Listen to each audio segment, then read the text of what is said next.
Okay, so what are we even doing in the grand scheme of things? Let's take a few steps back. In fact, let's take a lot of steps back and think about what we are really trying to achieve by analyzing this data in a certain way. Now, think about it. Suppose you are a researcher interested in understanding why some people develop chronic heart disease while others don't, or why some people develop it earlier than the others.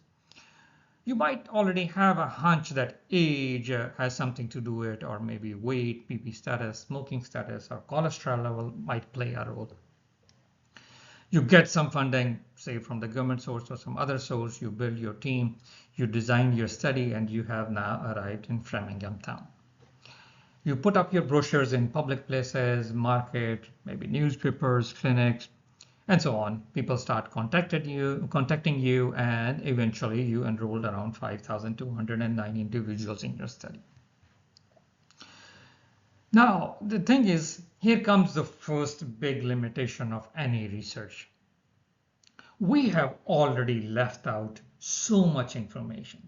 You don't even have the entire population of Framingham town in your study. You only have a small sample from the whole town, 5,200 individuals out of perhaps 70,000 living there today, or maybe 20, 30,000 back in 1940s. Let alone talk of the whole world, right? So, but that should be fine as long as you have sufficient number of participants in your studies.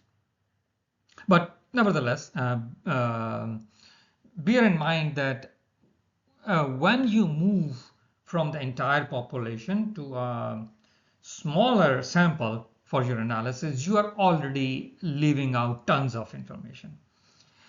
We will learn more about that in the next chapter. And to be honest, the entire concept of confidence interval comes from this limitation. We are working with a very small sample and trying to estimate the value of the whole population. In your sample, you might be calculating a single value, but for the whole population, there is a range based on that small sample, which we call a confidence interval. Anyway, that will be the topic for the next chapter. Okay, so you have this small sample, you are already left out a lot of population. Now you start collecting information on these individuals. You begin by collecting data on the factors you think are most relevant to chronic heart disease, right? Sex, height, weight status, BP status, cholesterol status, smoking status. But again, here comes the next big limitation of our study. We have already left out another tons of information, such as, say, genetics, stress, diet, exercise, neighborhood conditions, pollution exposures. There can be dozens of other factors, but maybe due to funding, logistical reason, we just focus on a finite number of variables. So in step one, we left out a lot of information by just taking a small sample. In step two, we are limited by logistics and funding, so we collected information on a very small number of variables. But anyways, now we have this neat and clean data set, which is in front of you, nicely designed, ready for analysis. Now there comes a third huge limitation as humans. We cannot comprehend even this limited amount of information. I mean, let alone talk of the whole entire data set. We cannot even comprehend one variable. For example, look at systolic blood pressure. The first person has a systolic blood pressure 124, second 144, 170, 128, 110. So by the time you are on fifth or sixth value, you are already lost, right? So what does it even mean? Our minds can not process all these individual data points to understand the big picture. For human mind to understand or analyze this data, we need to summarize it. And as we just learned, we summarize data in two different ways. For continuous variables, the numerical ones, we can summarize them by calculating the mean. For example, mean systolic blood pressure in our cohort might be, say, 130 millimeters of mercury, or mean diastolic blood pressure of 85 millimeters of mercury. These two values I can comprehend, I can understand, right?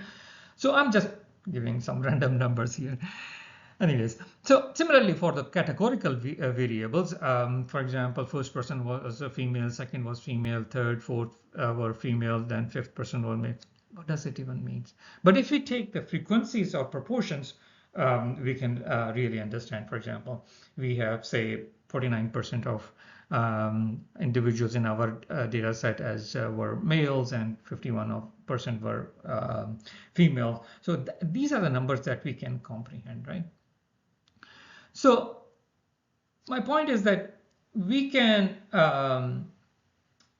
okay, so even we can analyze the data separately. For example, for the females, mean diastolic blood pressure might be, say, 80 millimeters of mercury, and for the males, it might be, say, 82 millimeters of mercury. So the males have 2 millimeters of mercury diastolic blood pressure more than that of females. So I mean, these are the kind of numbers which human mind can understand.